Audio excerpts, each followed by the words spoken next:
Hello guys, this is boy Sunny Vishwakarma.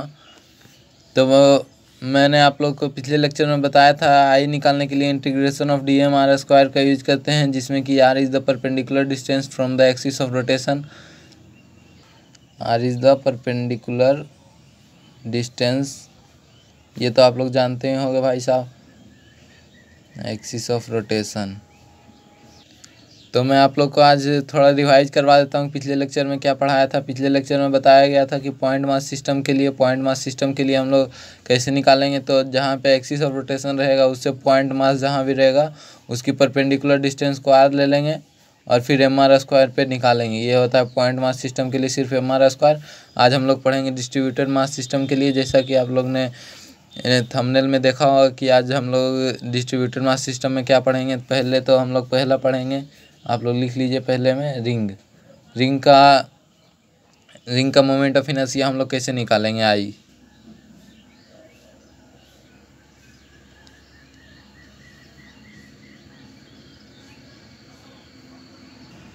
चलिए भाई साहब, तो ये मैंने आप लोग के एक रिंग बना दिया है और यहाँ पे क्रॉस का निशान दिया है। इसका मतलब कि जो एक्सिस ऑफ रोटेशन है इसे प्लेन के अंदर जा रहा है। एक्सिस ऑफ रोटेशन देख लीजिए, इसमें प्लेन के अंदर जा रहा है। ये ऐसे एक्सिस ऑफ रोटेशन है, इसके अबाउट ये घूमेगा। आप लोग समझ रहे हैं ना भाई साहब। तो इसका रेडियस आर और ये जो रिंग है इसका मास एम है और रेडियस आर है। इसका हम लोग आज मोमेंट ऑफ इनर्शिया निकालना सीखेंगे। तो हम लोग इसके लिए कोई भी मास सपोज कर लेते हैं, यहाँ पे डी एम मास का है। अब हम लोग ने क्या पढ़ा था कि आई इज इक्वल टू, देख लीजिए यहाँ पे भी लिखा हुआ है, I is equal to integration of D M R square. इस फॉर्मूला पे हम लोग निकालेंगे। तो I is equal to integration of D M, यहाँ पे तो डी एम को इंटीग्रेट करेंगे तो एम ही आएगा ना भाई साहब, तो एम आर स्क्वायर। तो इसका भी जो रिंग होता है, रिंग के लिए भी एम आर स्क्वायर ही निकलता है। जैसा कि पॉइंट मास सिस्टम के लिए आप लोगों ने पढ़ा होगा कि integration of D M R square करने पे एम आर स्क्वायर ही निकलता था, इसलिए रिंग। और इसमें एक और खूबी है कि ये जो ring uniform and non uniform दोनों बॉडीज़ के लिए भाई, यूनिफॉर्म और बोथ नॉन यूनिफॉर्म बॉडीज़ के लिए। आप लोग को अगर कोई बोले कि रिंग का आई क्या होता है तो आई एम आर स्क्वायर। आप लोग सीख गए हो कि इसको एम आर स्क्वायर कैसे निकालें, integration of D M R square. ये तो बहुत ईजी था। चलिए आप लोग को अब मैं लेके चलता हूँ हॉलो सिलेंडर में। देखो भाई साहब, अब इसका मास एम है और रेडियस आर है। मैं सिलेंडर बना चुका हूँ, आप लोग भी अपने कॉपी में नोट्स में बना सकते हैं। तो हॉलो सिलेंडर ये है और ये जो डॉटेड लाइन से रिप्रेजेंट किया है ये एक्सिस ऑफ रोटेशन है। आप लोग समझ रहे होंगे कि इसको मैं कैसे घुमा रहा हूँ। बहुत सारे रिंग को एक दूसरे के ऊपर रखेंगे तो हॉलो सिलेंडर बन जाएगा। आप लोग फील कीजिएगा कि बहुत सारे रिंग को एक दूसरे के ऊपर रखेंगे तो वह सिलेंडर बन जाएगा, हॉलो सिलेंडर। इसलिए इसका भी सेम ही होता है रिंग के जैसा, I is equal to M are square. ये लोग भी ये सब आप लोग याद कर लीजिएगा, रिंग के लिए क्या होता है आई और हॉलो सिलेंडर के लिए क्या होता है। ये आप लोग को रोटेशन चैप्टर में आप लोगों को काम देगा बहुत। तो अब हम लोग आते हैं तीसरे टॉपिक में, जो कि हमारा है डिस्क। डिस्क मतलब आप लोग समझ रहे हैं भाई साहब, कॉम्पैक्ट डिस्क तो देखे होंगे जिसको सीडी डिस्क कहते हैं। मतलब कि ये रिंग है, इसका मतलब बीच में खाली है और डिस्क मतलब बीच में भरा हुआ है। चलिए हम लोग इसको बना लेते हैं। देखो ये तो मैं ये बना चुका हूँ अभी। तो मैं यहाँ पे लाइन दे दिया हूँ क्योंकि आप लोग को ये समझ में आए कि ये जो डिस्क है मतलब कि ये सब प्लेट जैसा ये भरा हुआ है।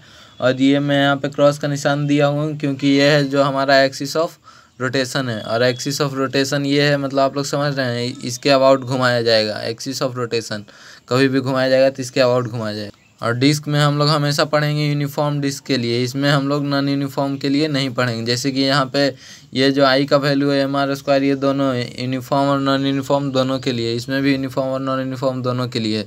अब इसमें सिर्फ यूनिफॉर्म के लिए है, जो कि हम लोग अभी निकालेंगे कैसे, बाय द फार्मूला, वही integration of D M R square. तो चलो भाई साहब, इसका मैं एक पार्ट ले लेता हूँ यहाँ पे।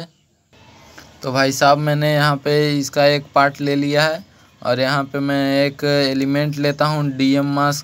इसका मास डी एम है और इसका जो ये चौड़ाई है ये है डी आर का है डी एम। और यहाँ पे थीटा एंगल है, थीटा।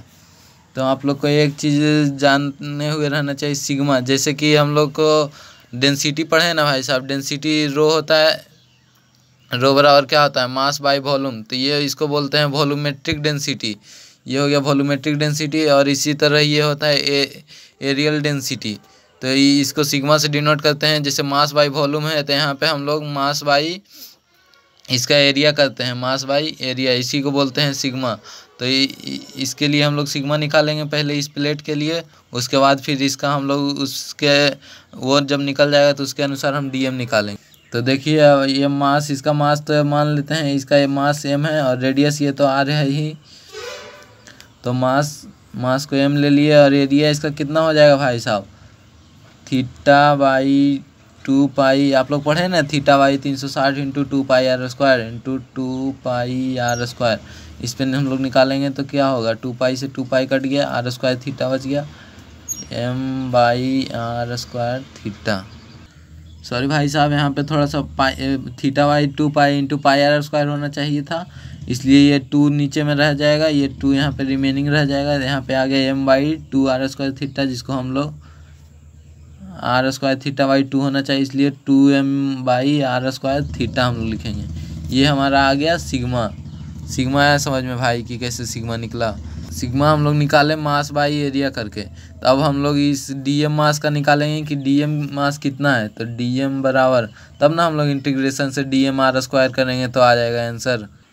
चलिए भाई साहब, तो अब अभी आप लोग देखिए कि ये जो मैंने एलिमेंट लिया है इसका एरिया कितना है, इस एलिमेंट का एरिया कितना हो गया। ये डी आर को हम लोग ब्रेड्थ मान लेंगे, और ये जो लंबाई ये आर थीटा होगा ना भाई साहब, और ये इसी तरह से मैं ये डिस्टेंस स्मॉल आर ले लेता हूँ।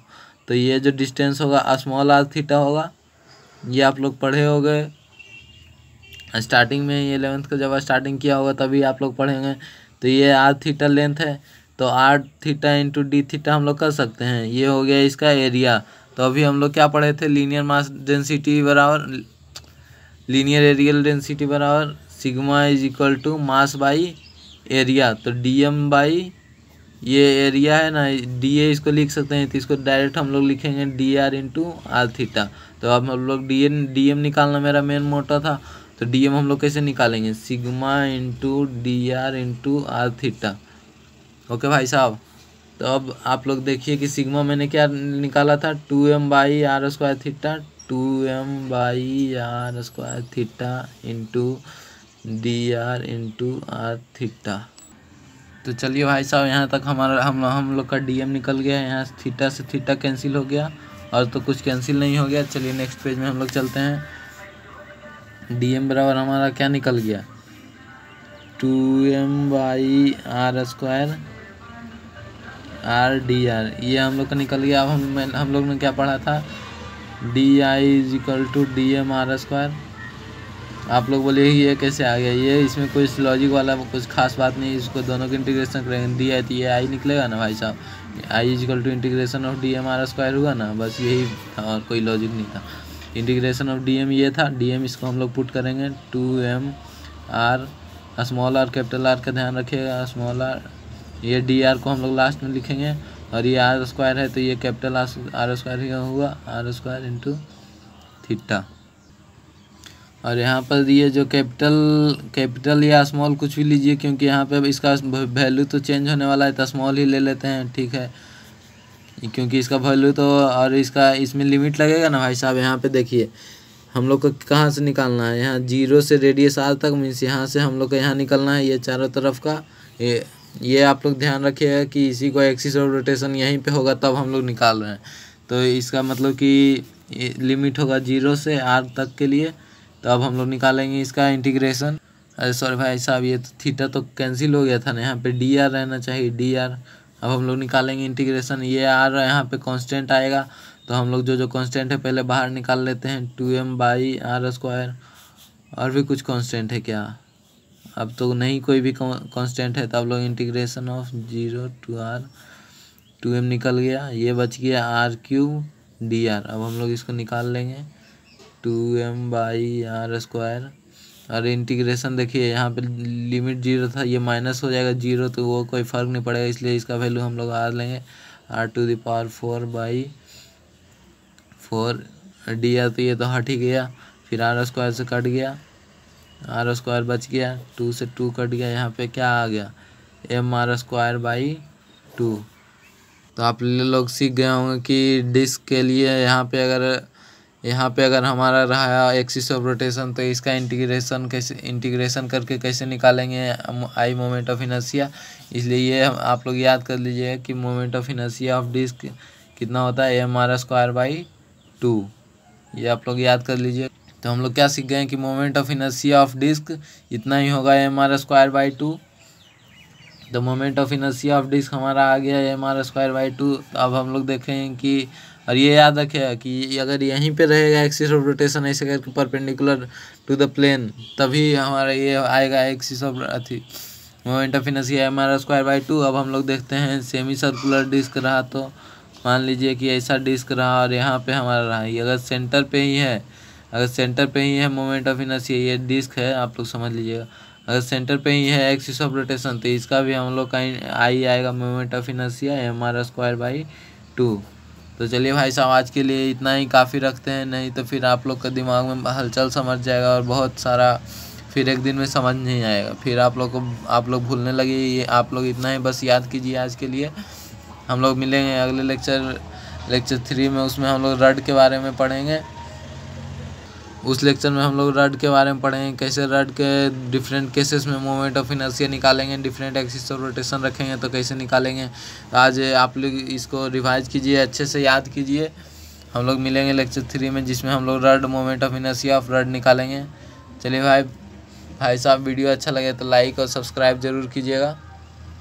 वीडियो अच्छा लगे तो लाइक और सब्सक्राइब जरूर करें। तो भाई साहब, हम लोग नेक्स्ट लेक्चर में पढ़ेंगे रड के बारे में। चलिए भाई साहब, अपना और अपनों का खूब ख्याल रखिएगा। Tata bye.